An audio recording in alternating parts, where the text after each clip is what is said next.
देखिए, आपने 5 और 6 समीकरण अपने पास आ गई थी, उनसे आपने देख लिया था कि अगर फोकस दूरी ज़्यादा होगी तो आवर्धन क्षमता कम होगी और फोकस दूरी कम होगी तो आवर्धन क्षमता ज़्यादा होगी। तो देखिए, यूँ कह सकते हैं आप, स्पष्ट है कि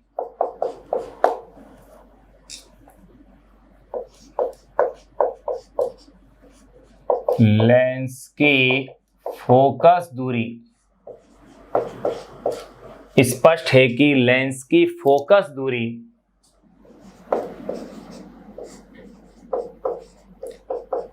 कम हो तो आवर्धन क्षमता अधिक होगी। ये अपन ने निष्कर्ष कंक्लूजन निकाल लिया है। अब अपन बात करेंगे सरल सूक्ष्मदर्शी के उपयोग कहाँ कहाँ हैं। तो देखिए इसके यूजेस या उपयोग।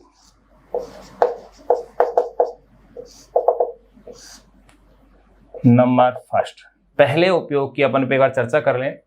सबसे पहले अपन उपयोग की इसकी बात करें तो वो है घड़ी साज द्वारा घड़ी के छोटे छोटे पुर्जे देखने में। आपने देखा होगा जब घड़ी की रिपेयरिंग करते हैं, उसकी सर्विस करते हैं, तो वो घड़ी के छोटे छोटे पुर्जे होते हैं, उनको एक मैग्नीफाइंग ग्लास की सहायता से वो देख रहा होता है। वो मैग्नीफाइंग ग्लास ही सरल सूक्ष्मदर्शी का रूप होता है। फिर दूसरा एग्जाम्पल देखें, ज्योतिषी द्वारा हस्तरेखाएं देखने में, प्रयोगशाला में पाठ्यांक नोट करने में। इसके अलावा जो जासूसी विभाग है, जासूसी विभाग में डॉक्यूमेंट्स की जांच करने में या फिंगरप्रिंट प्राप्त करने में भी, या फिंगरप्रिंटों को देखने में भी इसका क्या किया जाता है, उपयोग किया जाता है। तो पहला उपयोग आप लिख लीजिए, घड़ी साज द्वारा घड़ी के छोटे छोटे पुर्जे देखने में, घड़ी साज द्वारा घड़ी के छोटे छोटे पुर्जे देखने में। नंबर सेकंड उपयोग की अपन बात कर रहे हैं, प्रयोगशाला में पाठ्यांक नोट करने में। कुछ एक्सपेरिमेंट ऐसे हैं जहां इसकी आवश्यकता पड़ती है।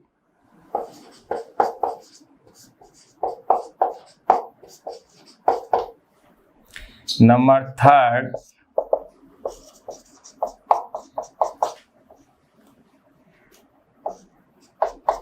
ज्योतिषी द्वारा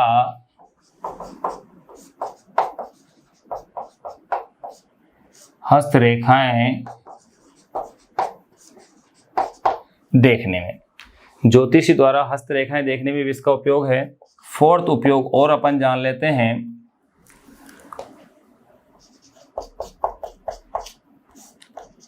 फिंगरप्रिंट वे दस्तावेजों यानी डॉक्यूमेंट्स, फिंगरप्रिंट वे दस्तावेजों या डॉक्यूमेंट्स की जांच करने में, यहां इनका उपयोग किया जाता है। यहां अपने पास सरल सूक्ष्मदर्शी वाला पॉइंट पूरा होता है। तो अपन ने क्या देखा कि सरल सूक्ष्मदर्शी होता क्या है, एक कम फोकस दूरी का उत्तल लेंस होता है। ये चीज अपन ने डिस्कस कर ली कि फोकस दूरी जितनी कम होगी उसकी आवर्धन क्षमता उतनी ही अधिक होगी, यानी कम फोकस दूरी का ये क्या है, उत्तल लेंस है। फिर आपने देखा जो कि एक धातु या प्लास्टिक के गोल फ्रेम में कसा हुआ होता है। फिर अपन ने जान लिया था इसका सिद्धांत क्या है कि किसी वस्तु को उत्तल लेंस के फोकस और प्रकाशिक केंद्र के मध्य रखें तो वस्तु का बड़ा, सीधा और आभासी प्रतिबिंब वस्तु की ओर ही बनता है। फिर आपने निकाला इसकी आवर्धन क्षमता का सूत्र जो कि m/d/u आया। फिर इसी की दो फॉर्म आपने बना ली थी। पहली स्थिति कि जब प्रतिबिंब स्पष्ट दृष्टि की न्यूनतम दूरी पर बन रहा हो तब आया था m=1 + d/f, जो कि मैक्सिमम आवर्धन था और आंखों पर तनाव भी ऐसी स्थिति में क्या था, मैक्सिमम था। फिर आपके पास आया m= डी अपोन में एफ, यानी कि जब प्रतिबिंब कहाँ बन रहा था, अनंत पर। फिर अपन ने इसके उपयोग जान लिए। अब इस पर आधारित एक आंकिक प्रश्न की चर्चा कर लेते हैं, जो कि अपनी पाठ्य पुस्तक में सोल्ड एग्जाम्पल के रूप में दिया गया है। क्वेश्चन क्या दिया गया है कि एक सरल सूक्ष्मदर्शी या यूं कह सकते हैं आवर्धक लेंस, उसकी आवर्धन क्षमता 11 है। आवर्धन क्षमता कितनी दी हुई है, 11 है। और स्पष्ट प्रतिबिंब जो बन रहा है, यानी कि मैक्सिमम आवर्धन क्षमता 11 है। मैक्सिमम आवर्धन क्षमता कब का मतलब है, जब प्रतिबिंब कहां बन रहा हो, स्पष्ट दृष्टि की न्यूनतम दूरी पर बन रहा हो। और पूछ रहे हैं उस लेंस की फोकस दूरी क्या है।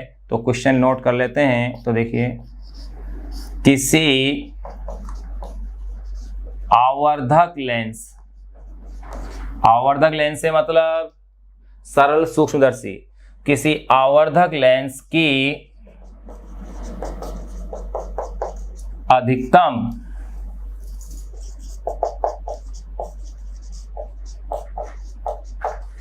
आवर्धन क्षमता 11 है। अनुपात, ये दो राशियों का अनुपात है, दो कोणों का, इसलिए मात्रकहीन है। किसी आवर्धक लेंस की अधिकतम आवर्धन क्षमता 11 है, तो उसकी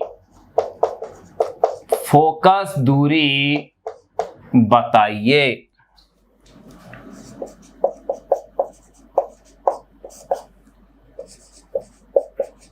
देखिए यहां पर ने सॉल्यूशन हल लिख लिया है। क्वेश्चन में क्या दिया है, आवर्धन, अधिकतम आवर्धन क्षमता 11 है, यानी m की वैल्यू 11 दे दी है। तो अधिकतम आवर्धन के लिए फॉर्मूला क्या था, m equal to 1 plus D upon में एफ, यही फॉर्मूला यूज होगा। आपको पता है कि अधिकतम आवर्धन स्पष्ट दृष्टि की न्यूनतम दूरी पर बन रहा है, यानी d की वैल्यू अपन को पता होनी चाहिए 25 सेंटीमीटर में, पहले भी जिक्र कर चुका है इसका, और ये बार बार आगे सवालों में भी काम आएगी। तो देखिए m की वैल्यू आपने रखी है 11 और d की वैल्यू कितनी है 25 और ये है f। अब आप इसकी सिंपल मैथ सोल्व कीजिए, 1 को इधर लाइए, ये कितना हो गया है 10। तो 10 इजिकल टू 25 अपोन में f। फिर आप देखो तो cross multiply, 10f is equal to 25 या f इजिकल टू 25 अपोन में 10, यानी कि 2.5 मीटर। क्यों, सॉरी 25 सेंटीमीटर कहा है, तो ये होगा 2.5 सेंटीमीटर। ये अपने पास फोकस दूरी f की क्या आ गई है, वैल्यू आ गई है। तो यहाँ अपन ने इस पर बेस जो एक आंकिक उदाहरण दे रखा था वो अपन ने सोल्व कर लिया है। अब अपन चर्चाएं करेंगे संयुक्त सूक्ष्मदर्शी यानी कि कंपाउंड माइक्रोस्कोप की। तो देखिएगा संयुक्त सूक्ष्मदर्शी या कंपाउंड माइक्रोस्कोप क्या है। प्रकाशीय उपकरण पढ़ रहे थे, प्रकाशीय उपकरणों में सरल सूक्ष्मदर्शी सिंपल माइक्रोस्कोप अपन ने जान लिया था। सिंपल माइक्रोस्कोप पर आधारित जो अपनी बुक में क्वेश्चन था एग्जाम्पल के रूप में, वो अपन ने सोल्व कर लिया था। अब इसके बाद नेक्स्ट जो अपन प्रकाशीय उपकरण पढ़ेंगे वो है संयुक्त सूक्ष्मदर्शी। संयुक्त सूक्ष्मदर्शी या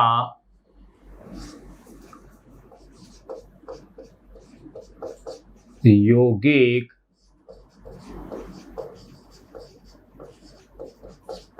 सूक्ष्मदर्शी यानी कि कंपाउंड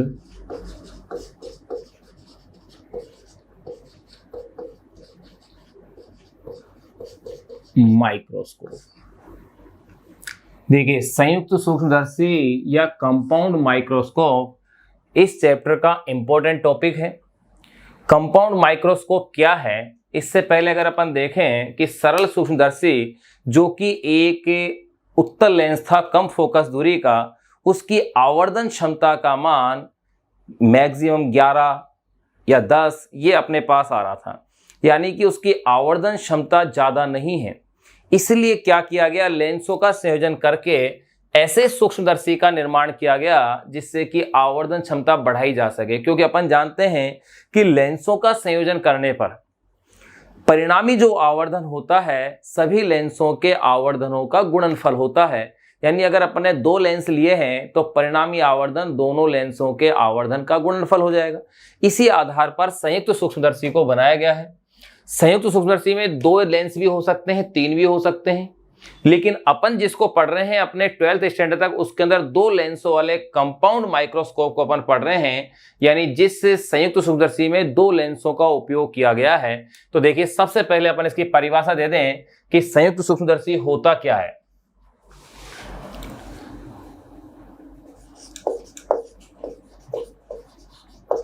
संयुक्त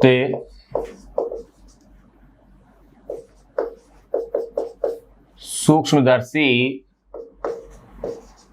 2 या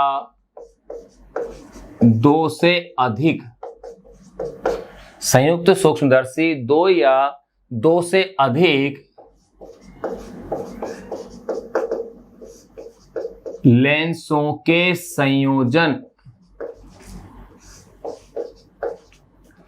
संयोजन से बनी ऐसी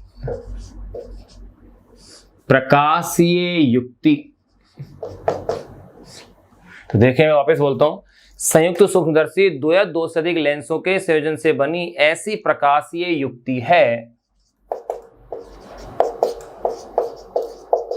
जिसकी सहायता से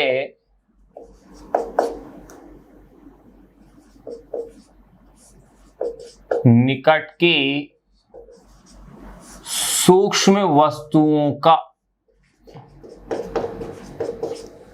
जिसकी सहायता से निकट की सूक्ष्म वस्तुओं का आवर्धित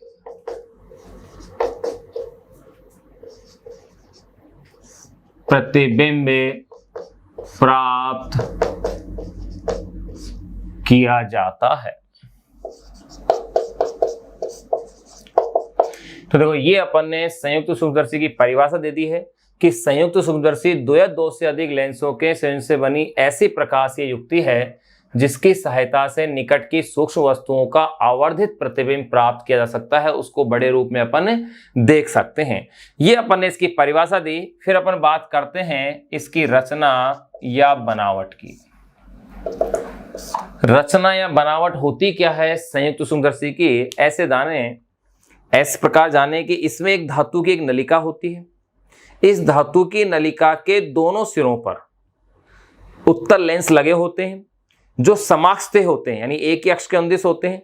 जो लेंस वस्तु की ओर होता है उसे अभिदर्शक लेंस या ऑब्जेक्टिव लेंस या फील्ड लेंस कहते हैं। जो लेंस वस्तु की ओर होता है उसे अभिदर्शक लेंस या फील्ड लेंस या ऑब्जेक्टिव लेंस कह देते हैं। और जो लेंस नेत्र की ओर होता है, अर्थात जिस लेंस की सहायता से प्रतिबिंब को देखा जाता है, वो लेंस अभिनेत्र लेंस या आई लेंस या आई पीस कहलाता है। इसमें जो अभिदर्शक लेंस होता है, यानी जो लेंस वस्तु की ओर होता है, वो छोटे द्वारक का होता है और इसकी फोकस दूरी भी कम होती है। और जो लेंस नेत्र की ओर होता है, अर्थात जिससे प्रतिबिंब देखा जाता है, यानी कि जो अभिनेत्र लेंस होता है, वो अभिदर्शक लेंस की अपेक्षा बड़े द्वारक और बड़ी फोकस दूरी का होता है। दोनों लेंसों के बीच की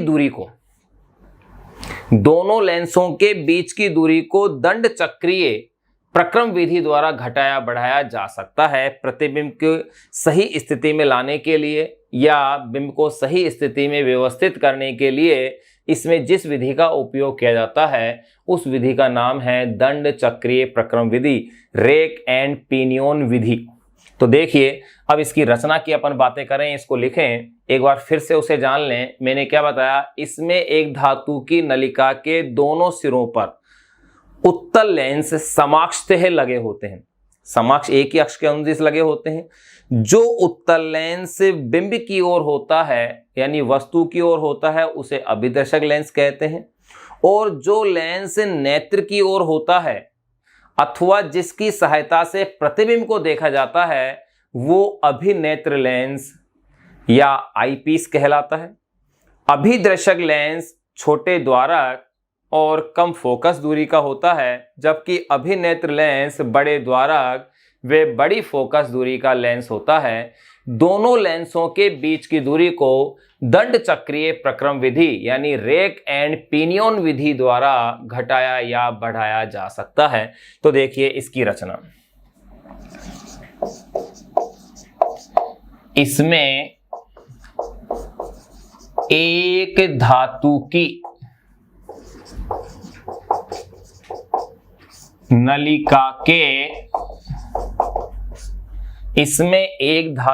नलिका के दोनों सिरों पर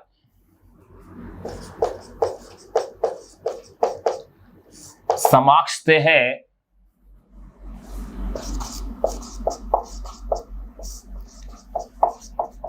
उत्तल लेंस लगे होते हैं। इसमें एक धातु की नलिका के दोनों सिरों पर समाक्षत है उत्तल लेंस लगे होते हैं। जो लेंस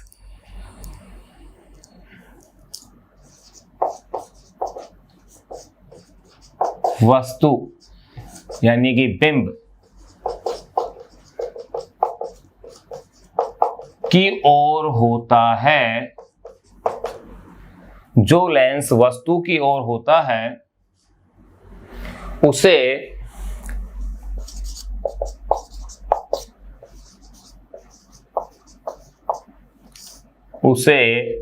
अभिदर्शक लेंस यानी कि ऑब्जेक्टिव लेंस या फील्ड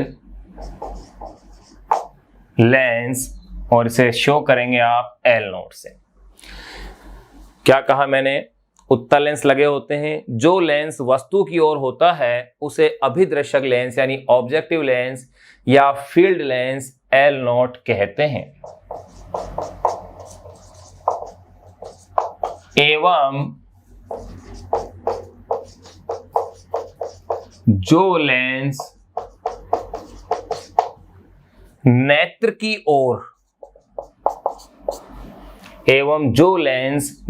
की ओर होता है,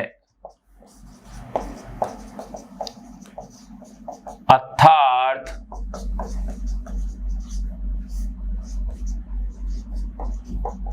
जिसकी सहायता से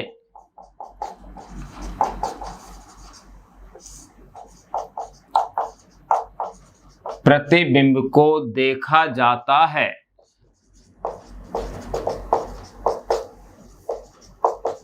अभिनेत्र लेंस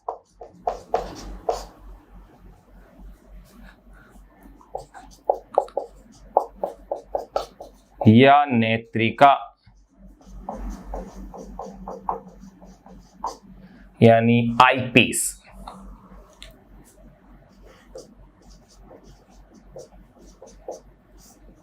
कहलाता है। तो देखिए अपने क्या देखा, इसमें एक धातु की नलिका के दोनों सिरों पर समाक्षत है उत्तल लेंस लगे होते हैं। जो लेंस वस्तु की ओर होता है उसे अभिदर्शक लेंस यानी ऑब्जेक्टिव लेंस या फील्ड लेंस एल नोट कहते हैं। एवं जो लेंस नेत्र की ओर होता है अर्थात जिसकी सहायता से प्रतिबिंब को देखा जाता है, अभिनेत्र लेंस या नेत्रिका यानी आई पीस, और इसे अपन रिप्रेजेंट करेंगे एल ई से कहलाता है। ये अपन ने दोनों लेंसों की बातें कर ली। फिर देखिए इसी में नेक्स्ट पॉइंट अपन क्या जानेंगे। मैंने कहा था कि जो वस्तु की ओर लेंस है यानी कि अभिदर्शक जो लेंस है ये बड़े द्वारक का लेंस होता है और इसकी छोटे द्वारक का लेंस होता है, और इसकी फोकस दूरी भी अपेक्षाकृत क्या होती है, कम होती है। यानी यूं कह सकते हैं अभिनेत्र लेंस की फोकस दूरी और द्वारक अभिदर्शक लेंस के सापेक्ष ज्यादा होती है। तो देखिएगा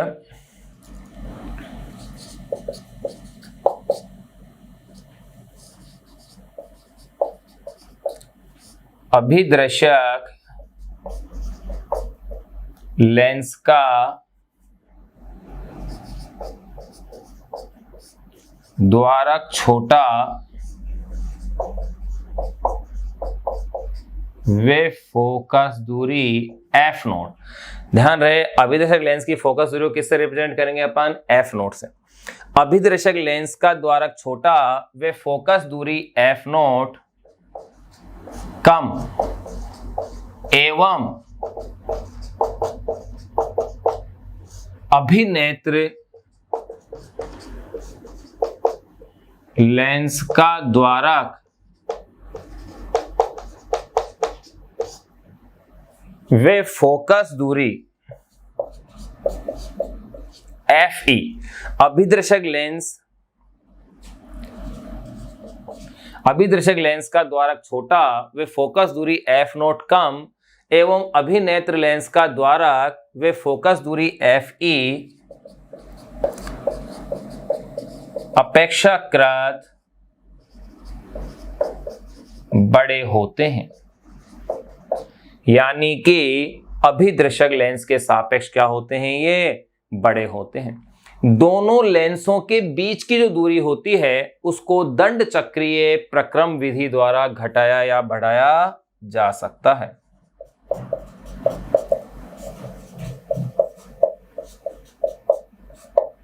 दोनों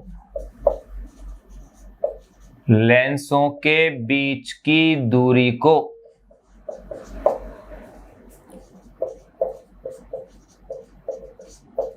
दंड चक्रीय प्रक्रम विधि द्वारा घटाया या बढ़ाया जा सकता है। तो क्या कहा मैंने? दोनों लेंसों के बीच की दूरी को दंड चक्रीय प्रक्रम विधि द्वारा घटाया या बढ़ाया जा सकता है। उनके बीच की दूरी को अपन कम ज्यादा कर सकते हैं। तो देखिए अपन ने क्या क्या जाना। संयुक्त सूक्ष्मदर्शी या यौगिक सूक्ष्मदर्शी यानी कंपाउंड माइक्रोस्कोप, क्या परिभाषा दी आपने? संयुक्त सूक्ष्मदर्शी दो या दो से अधिक लेंसों के संयोजन से बनी ऐसी प्रकाशीय युक्ति है जिसकी सहायता से निकट की सूक्ष्म वस्तुओं का आवर्धित प्रतिबिंब प्राप्त किया जा सकता है। ये अपन ने इसकी परिभाषा जान ली है। फिर अपन पढ़ रहे हैं इसकी रचना या बनावट। भाई इसकी रचना या इसकी बनावट क्या है? तो इसमें मैंने क्या देखा, इसमें एक धातु की नलिका के दोनों सिरों पर समक्षतः उत्तल लेंस लगे होते हैं। दोनों लेंस ही उत्तल हैं। जो लेंस वस्तु की ओर होता है उसे अभिदर्शक लेंस एल नोट कहते हैं एवं जो लेंस नेत्र की ओर होता है अर्थात जिसकी सहायता से प्रतिबिंब को देखा जाता है अभिनेत्र लेंस या नेत्रिका या आईपीस एल ई कहलाता है। अभिदर्शक लेंस का द्वारक छोटा वे फोकस दूरी एफ नोट कम एवं अभिनेत्र लेंस का द्वारक वे फोकस दूरी एफ ई अपेक्षाकृत बड़े होते हैं। यानी इसके लिए ये मान कम है और इसके लिए क्या होंगे? ज्यादा होंगे। दोनों लेंसों के बीच की दूरी को दंड चक्रीय प्रक्रम विधि द्वारा घटाया या बढ़ाया जा सकता है। ये अपन ने इसकी रचना जान ली है। अब अपन जानेंगे इसमें किस प्रकार समायोजन किया जाता है और प्रतिबिंब का निर्माण किस प्रकार होता है, इसको और जानते हैं।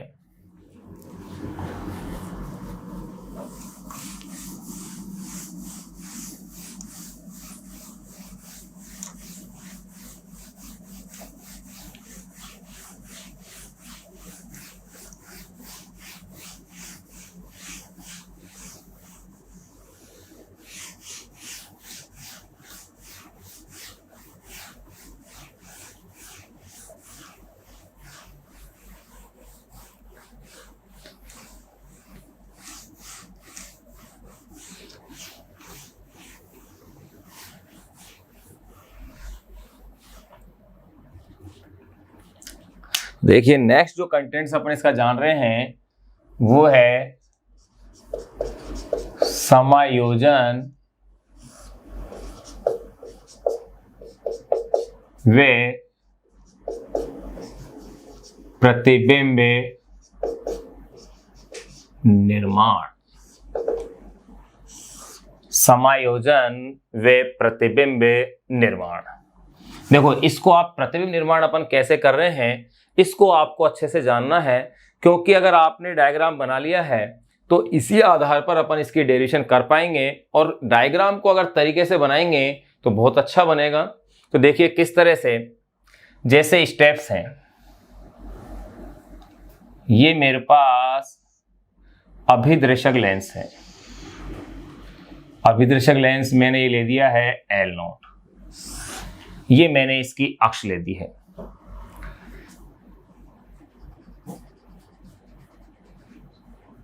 देखो भाई इसका द्वारक भी छोटा है, छोटा लेंस है ये, और इसकी फोकस दूरी भी क्या लेंगे आप, कम लेंगे।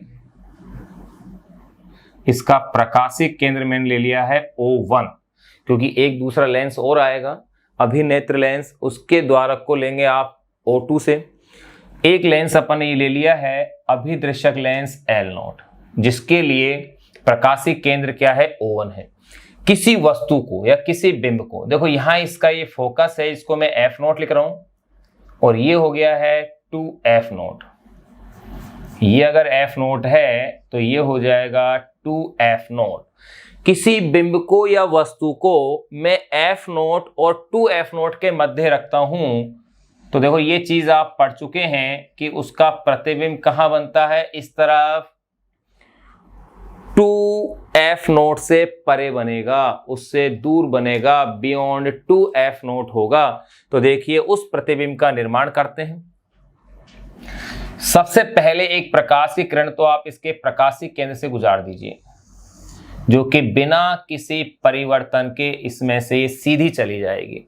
इस प्रकाश की किरण में कोई परिवर्तन नहीं आएगा, क्योंकि जो प्रकाश की किरण लेंस के प्रकाशिक केंद्र से गुजरती है वो बिना किसी परिवर्तन के सीधी चली जाती है, ये अपन पढ़ चुके हैं पहले। दूसरी प्रकाश की किरण जो इसकी मुख्य अक्ष के समानांतर है, और जो प्रकाश की किरण मुख्य अक्ष के समानांतर होती है वो लेंस से अपवर्तन के पश्चात द्वितीय फोकस से क्या होती है, गुजरती है। तो देखिए उसे आप द्वितीय फोकस से गुजार दीजिए। यहां आपने उसे द्वितीय फोकस से गुजारा तो यहां आपके पास इस बिंब AB का प्रतिबिंब बन जाता है, और ये प्रतिबिंब हो गया है A', B'। तो आप क्या देख रहे हैं कि AB का प्रतिबिंब A', B' अपने पास यहां बनता है। हाँ देखिए मैं क्या बता रहा था कि ये कोई बिंब F0 और 2F0 के मध्य रखा था, तो एक प्रकाश की किरण तो आपने इसके प्रकाशिक केंद्र से गुजार दी, जो कि बिना किसी परिवर्तन के चली गई थी। दूसरी प्रकाश की किरण इसकी मुख्य अक्ष के समानांतर है, जो कि इसके द्वितीय फोकस से, यानी यहां से वो गुजर रही है, और इसके पश्चात ये यहां पर प्रतिबिंब का क्या करती है, निर्माण करती है। अब देखिए जो दूसरा जो अपने पास लेंस है, जिसको कि आपने अभिनेत्र लेंस कहा है, अपन उसमें दंड चक्रीय यानी रेक एंड पिनॉन मेथड से इस तरह से दोनों लेंसों के बीच की दूरी को अरेंज करेंगे कि ये जो प्रतिबिंब बना है A', B', जिसे कि मध्यवर्ती प्रतिबिंब कहा जाता है, ये मध्यवर्ती प्रतिबिंब उस अभिनेत्र लेंस के फोकस व प्रकाशिक केंद्र के मध्य आ जाए।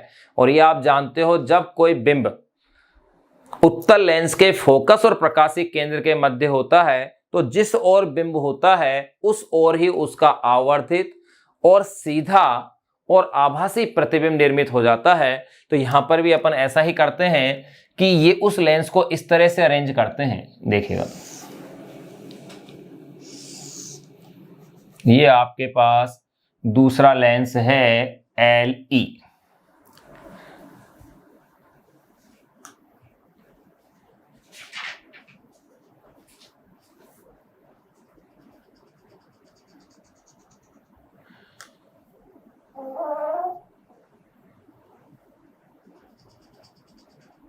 इसका प्रकाशिक केंद्र ले लिया है आपने O2। आपने देख रहे हैं कि इसका द्वारक छोटा है और इसका द्वारक क्या है, बड़ा है। अब ये जो प्रतिबिंब A', B', जिसे अपन ने मध्यवर्ती प्रतिबिंब कह रहे हैं, वो इस अभिनेत्र लेंस के लिए बिंब का कार्य करेगा। अगर इसके लिए बिंब का ये कार्य करता है तो देखिए एक प्रकाश की किरण तो आप इसके प्रकाशिक केंद्र O2 से गुजार दीजिए, ये तो बिना किसी परिवर्तन के इसमें से पास हो जाएगी। दूसरी प्रकाश की किरण जो कि मुख्य अक्ष के समानांतर है, वो प्रकाश की किरण इसके फोकस से पास होगी। ये आपने गुजार दी है। अब आप देख रहे हैं कि यहां इस दिशा के अंदर ये जो दोनों किरणें हैं इनके बीच की दूरी बढ़ती जा रही है, अर्थात इस ओर तो प्रतिबिंब बनना संभव नहीं है, लेकिन अगर इनके बीच की दूरी को अगर यूं देखें तो इस ओर आने पर ये दूरी धीरे धीरे क्या हो रही है, कम होती जा रही है। यानी इन किरणों को अगर आप पीछे की ओर बढ़ाएंगे तो कहीं ना कहीं ये प्रतिबिंब का निर्माण होगा। तो आप देखिए इनको पीछे की ओर बढ़ाएं तो आप क्या पाते हैं कि यहां इस बिंदु पर ये प्रतिबिंब का आपके पास निर्माण हो रहा है। यहां प्रतिबिंब बन जाता है, ये हो गया है आपके पास अंतिम प्रतिबिंब A double dash B double dash. आप इस चित्र को जूम करके भी देख सकते हैं कि भी किस तरह से कहां कैसे है, क्योंकि चित्र में ही सब कुछ है आपके पास यहां। अब देखिए आप इसके अंदर इसमें राशियों को शो करें। अब ये आपके पास लेंस है, ये बिंब है, बिंब से इस लेंस की जो दूरी है इस दूरी को दर्शाया जाएगा यू नोट से। अब ये लेंस के इस ओर है तो ये दूरी आएगी ऋणात्मक माइनस यू नोट। इस लेंस से इस बिंब ए बी का जो प्रतिबिंब बन रहा है वो है ए डैश बी डैश, जो कि लेंस के दाईं ओर इस तरफ बन रहा है। तो ये प्रतिबिंब दूरी जो वी नोट होगी ये आएगी प्लस में, अगर आप चिन्ह परिपाटी का उपयोग कर रहे हैं तो देखिए ये दूरी तो होगी माइनस यू नोट, ये होगी वी नोट। फिर चूंकि ये जो प्रतिबिंब है ए डैश बी डैश वो इस लेंस के लिए बिंब का कार्य कर रहा है। अगर ये इस लेंस के लिए बिंब का कार्य कर रहा है तो देखिए ये इसके लिए बिंब की जो दूरी हो जाएगी वो दूरी हो जाएगी यू ई, और इसे आप आगे माइनस का चिन्ह लगेगा। माइनस का साइन क्यों लगेगा, क्योंकि लेंस के सामने वाली स्थिति में आ रहा है, तो ये हो जाएगी माइनस यू ई। ये अपन ने दूरियों को शो कर दिया है। फिर आप देखेंगे कि आपको जैसे एंगल देखना है कि ये कितना एंगल बन रहा है, इसमें ये बीटा एंगल है। यहां से इस अक्ष के साथ अगर अपन इस एंगल की अगर ये बात करें तो ये एंगल अपने पास क्या बन रहा है, बीटा, अंतिम प्रतिबिंब के लिए। अगर आपने कंपाउंड माइक्रोस्कोप से नहीं देख रहे हैं अपन वस्तु को, केवल आंख से देख रहे हैं, उस स्थिति के अंदर अगर अपन देखें तो वो यूं होगी। ये जैसे कोई बिंब आपके पास ए बी है तो इससे देखो ये स्थिति, यहां पर मानव नेत्र है कोई और ये एंगल क्या है, अल्फा है, तो ये दूरी क्या होगी माइनस डी, क्योंकि प्रकाश इस दिशा में जा रहा है, लाइट की डायरेक्शन ये है और आप मेजर इस डायरेक्शन में कर रहे हैं। तो आपके पास बीटा और अल्फा के रूप में यहाँ अपने पास डायग्राम आ गया है। इनको आप जूम करके देखें, डायग्राम को बना के देखें। अगर ये डायग्राम आपने सही बना लिया तो आपके लिए डेरिवेशन बहुत आसान होगी। अब देखिए जो आपने इस चित्र के अंदर देखा है या इस डायग्राम के अंदर देखा है कि कैसे कैसे स्टेप्स से अपन ने इस डायग्राम को बनाया है, उन्हीं स्टेप्स को आपको इसमें फॉलो करना है कि मैंने क्या बताया, किस तरह से बना है, उसी का अपन डिस्क्रिप्शन करेंगे। तो देखो डिस्क्रिप्शन में क्या कह सकते हैं, बिंब ए बी को, ये जो प्रतिबिंब बन रहा है एडेस बीडेस वो तो मध्यवर्ती प्रतिबिंब है। जब बिंब ए बी को अभिदर्शक लेंस के एफ नोट व 2f नोट के मध्य रखा जाता है तो इसका वास्तविक, उल्टा व आवर्धित प्रतिबिंब, वास्तविक, उल्टा व आवर्धित प्रतिबिंब लेंस के दूसरी ओर, या यूं कह सकते हैं कि ये वाली जो स्थिति बनती है ये इसका क्या था, यहां से पास हो रही थी एफ नोट, यहां ये क्या हो जाएगा 2f नोट से परे, दूसरी ओर 2f नोट से परे बनता है, जिसे मध्यवर्ती प्रतिबिंब कहते हैं। और यह मध्यवर्ती प्रतिबिंब अभिनेत्र लेंस LE के लिए बिंब का कार्य करता है, लेंस LE के लिए बिंब का कार्य करता है। दोनों लेंसों के मध्य की दूरी दंड चक्रीय प्रक्रम विधि द्वारा यानी रेक एंड पिनियन विधि द्वारा इस प्रकार व्यवस्थित करते हैं कि ए डैश बी डैश अभिनेत्र लेंस के फोकस व प्रकाशिक केंद्र के मध्य आ जाए, जिससे उसका बिंब की ओर प्रतिबिंब A double dash B double dash अपन को क्या होता है, प्राप्त हो जाता है। तो देखो जो आपने चित्र में क्रियाविधि देखी है या जो समायोजन देखा है उसी को अपन अब लिख लेते हैं।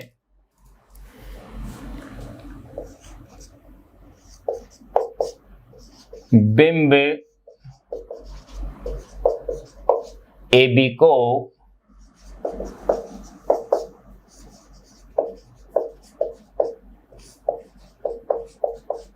अभिदृश्यक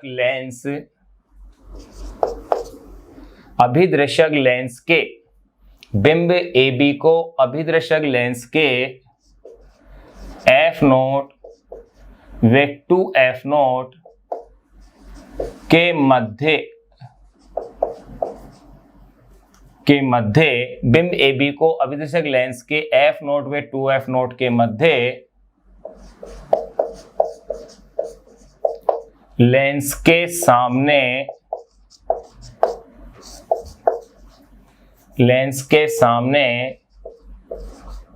U0 दूरी पर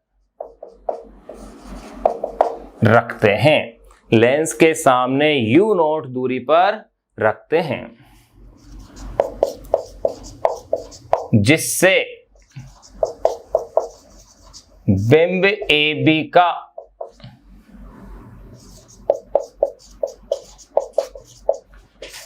वास्तविक उल्टा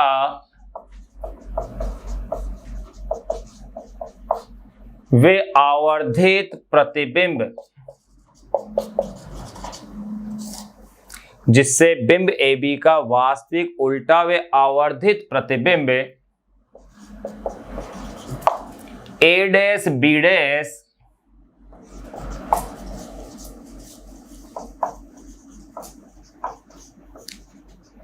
लेंस के दूसरी ओर 2F0 से परे बनता है, जिसे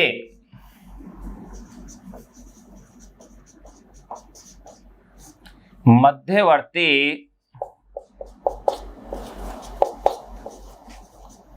प्रतिबिंब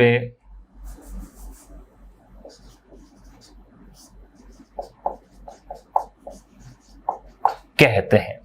तो क्या लिखा मैंने, जिससे बिंब AB का वास्तविक उल्टा व आवर्धित प्रतिबिंब A', B' लेंस के दूसरी ओर 2F0 से परे बनता है, जिसे मध्यवर्ती प्रतिबिंब कहते हैं।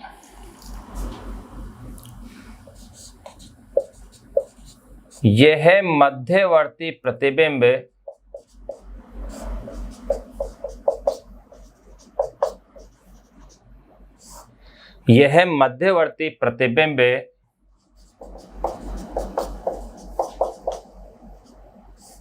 अभिनेत्र लेंस LE के लिए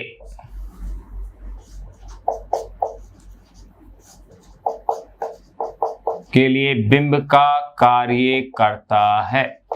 तो देखिएगा, आपने क्या लिखा, बिंब AB को अभिदृश्यक लेंस के F0 व 2F0 के मध्य लेंस के सामने U0 दूरी पर रखते हैं, जिससे बिंब AB का वास्तविक उल्टा व आवर्धित प्रतिबिंब A', B' लेंस के दूसरी ओर 2F0 से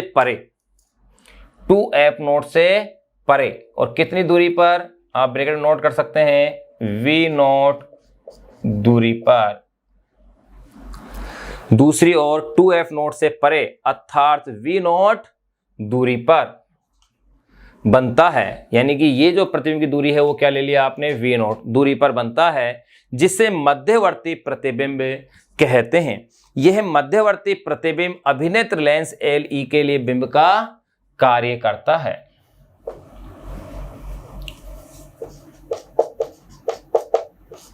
दोनों लेंसों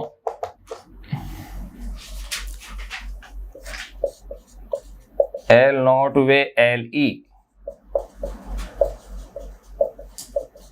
के मध्य की दूरी दंड चक्रीय प्रक्रम यानी कि रेक एंड पिनियन विधि द्वारा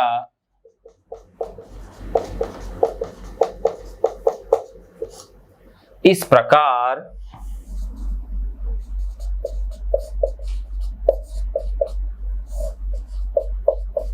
व्यवस्थित करते हैं कि, तो देखिए यह मध्यवर्ती प्रतिबिंब अभिनेत्र लेंस LE के लिए बिंब का कार्य करता है। दोनों लेंसों के मध्य की दूरी दंड चक्रीय प्रक्रम यानी रेक एंड पिनियन विधि द्वारा इस प्रकार व्यवस्थित करते हैं कि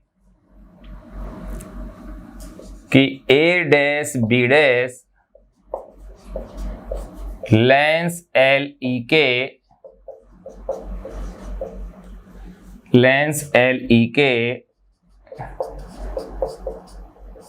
के फोकस व प्रकाशिक केंद्र के मध्य आ जाए। व्यवस्थित करते हैं कि A dash B dash lens LE के फोकस व प्रकाशिक केंद्र के मध्य आ जाए, जिससे इसका किसका A डैश B डैश है, जिससे इसका आभासी सीधा व आवर्धित प्रतिबिंब A double dash B dash, जिससे इसका आभासी सीधा व आवर्धित प्रतिबिंब A double dash B double dash A dash B dash प्रतिबिंब मध्यवर्ती प्रतिबिंब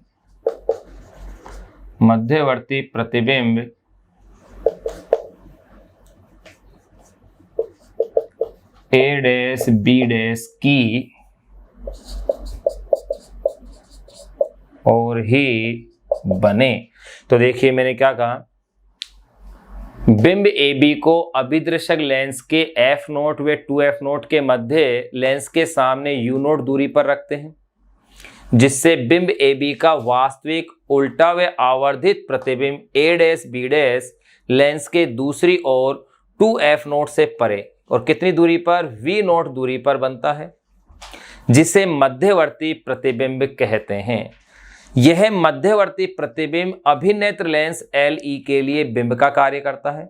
दोनों लेंसों L0 और LE के मध्य की दूरी दंड चक्रीय प्रक्रम यानी रेक एंड पिनियन मेथड द्वारा इस प्रकार व्यवस्थित करते हैं कि A dash B dash lens LE के फोकस व प्रकाशिक केंद्र के मध्य आ जाए, जिससे इसका आभासी सीधा व आवर्धित प्रतिबिंब A double dash B double dash मध्यवर्ती प्रतिबिंब A डैश B डैश की ओर ही बने। तो देखो ये अपन ने इसे प्रतिबिंब निर्माण जान लिया, या यूं कह सकते हैं समायोजन अपन ने इसका जान लिया। अब अपन जानेंगे इसके लिए आवर्धन। आवर्धन है क्या, आवर्धन क्षमता है क्या। आवर्धन क्षमता मैंने बताई थी कि किसी प्रकाशीय उपकरण द्वारा निर्मित जो प्रतिबिंब है उस प्रतिबिंब द्वारा आंख पर बनने वाले दर्शन कोण बीटा और बिना प्रकाशीय उपकरण के बिंब द्वारा आंख पर बनने वाले दर्शन कोण अल्फा के अनुपात को ही उस प्रकाशीय उपकरण की आवर्धन क्षमता कहते हैं। वो डेरिवेशन और अपन इसकी करते हैं, और आप इस चित्र को जूम में लेकर के जूम से इसको बड़ा करके आप देख सकते हैं, और इसे बना करके 2-3 बार इसका अभ्यास करें, क्योंकि अगर डायग्राम आपने बना लिया है तो ये डिस्क्रिप्शन लिखना आपके लिए बहुत आसान होगा। दोनों डायग्राम को आप देखें।